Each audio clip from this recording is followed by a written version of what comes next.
जय सद्गुरुदेव। आप सभी को जय श्री महाकाल। साधना में व्यस्त होने के कारण मैं वीडियो नहीं दे पाया। अब से रोज आपको वीडियो प्राप्त होगा और साधना का ग्रुप हम फिर से शुरू करने जा रहे हैं। अगर आपको ग्रुप पर साधना करके अपने जीवन को बदलना है तो आप ग्रुप पर जुड़कर साधना कर सकते हैं। इसके लिए डिस्क्रिप्शन चेक करें। तो आज का विषय है पुनर्जन्म। सांसारिक भोगों की वासना ही जीव के पुनर्जन्म का मुख्य कारण है। वासना रहित होने पर मन का पुनर्जन्म नहीं होता है। अतृप्त इच्छाएं ही वासना का रूप लेती है। पुनर्जन्म का दूसरा कारण जीव की चेतना का विकास है। एक जन्म में जीव चेतना का पूर्ण विकास संभव नहीं है, जिसमें ईश्वरीय विधान के अनुसार सृष्टा ने कई जन्मों की व्यवस्था की है। जिस प्रकार एक ही वर्ष एक ही कक्षा में पढ़ लेने मात्र से कोई उच्च कोटि का विद्वान नहीं बन जाता, उस कई कक्षाएं उत्तीर्ण करनी पड़ती है, उसी प्रकार यह जीव चेतना भी कई जन्म धारण करके ही उनके संचित अनुभवों के आधार पर दिव्य जीवन एवं मोक्ष प्राप्त करती है। इसलिए ईश्वर ने ही इसकी व्यवस्था की है। बार बार जन्म लेने की प्रक्रिया उसके विकास के लिए अनिवार्य है। उच्च स्तरीय चेतना ही वासना रहित होकर मुक्ति का अनुभव करती है।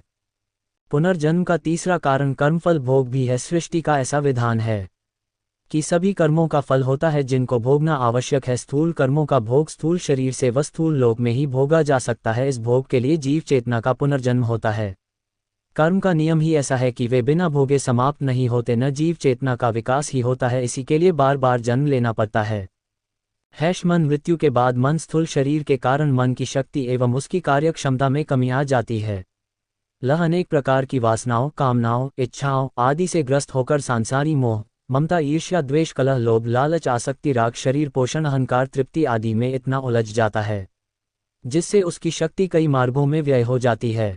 किंतु मृत्यु के बाद ये सारा अपक्षय बच जाता है, जिससे वह अधिक शक्तिशाली हो जाया है तथा उसकी कार्य क्षमता कई गुना बढ़ जाती है। मृत्यु के बाद यह मन जीवित रहकर विभिन्न प्रकार के कार्यों का संपादन करता रहता है तथा कई प्रकार के नए अनुभव भी प्राप्त करता रहता है, जो सांसारिक अनुभवों से भिन्न प्रकार के होते हैं।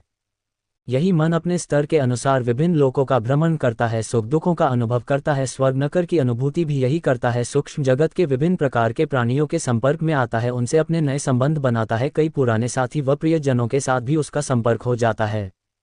इस प्रकार यह काफी व्यस्त रहता है। यदि कोई स्थूल लोकवासी इससे संपर्क कर वहां साधता है तो वह यहाँ भी उपस्थित होकर इनसे संपर्क कर वहां का विवरण देता है तथा इनकी हर सहायता करने को तैयार रहता है। किसी के द्वारा आह्वान किए जाने पर यह किसी माध्यम में प्रविष्ट होकर प्रश्नों के उत्तर देता है, किंतु माध्यम ऐसा होना चाहिए जो मानसिक स्तर के अनुकूल हो अथवा उसका रक्त संबंध हो। उच्च मानसिक स्तर की आत्माएं निम्न मानसिक स्तर वाले व्यक्ति में प्रविष्ट नहीं हो सकती, न निकृष्ट स्तर की आत्माएं उच्च मानसिक स्तर वाले व्यक्ति में प्रविष्ट होती है। आह्वान के लिए तंत्र व प्रार्थना एवं एकाग्रता का प्रयोग किया जाता है।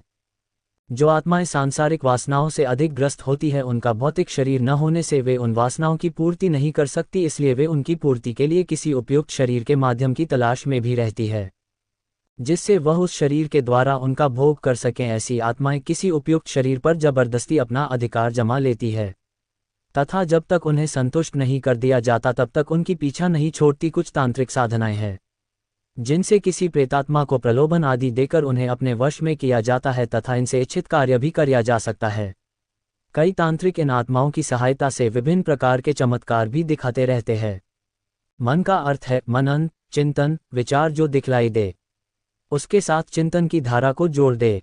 इसे हम इस प्रकार से समझ सकते हैं।